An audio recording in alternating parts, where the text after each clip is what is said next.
Les personnes ayant la peau claire seront-elles les privilégiés de la société? C'est l'une des problématiques au cœur des échanges du brunch de Loulou dans sa troisième édition au Musée national ce samedi 7 mars 2026.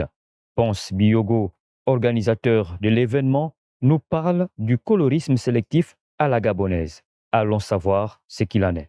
Aujourd'hui, nous avons parlé du colorisme sélectif à la gabonaise, nous avons parlé comment vous appelez ça, de ce fait-là que est-ce que les personnes à la peau claire sont parfois plus prisées dans les entreprises, dans la société en général? Est-ce que ce sont des privilégiés de l'entreprise, contrairement aux personnes noires?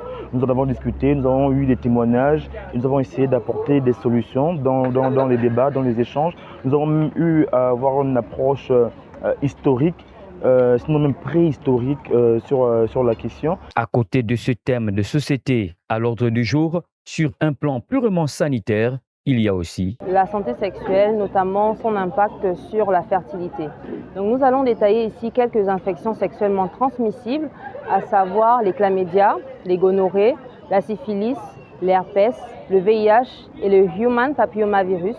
Toutes ces infections ont un impact sur la fertilité et nous allons donc détailler chacune d'entre elles et leurs différentes conséquences sur la santé reproductive.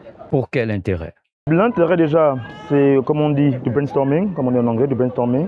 Et je l'ai dit, je vais me répéter, c'est que vous savez, il y a des gens qui vont en salle de sport, ils en ont besoin pour leur corps, pour pouvoir gonfler, pour pouvoir baisser. Et ce genre de choses, ce genre de brunch, ce genre de tribune où les gens peuvent s'exprimer librement et débattre, c'est pour justement en fait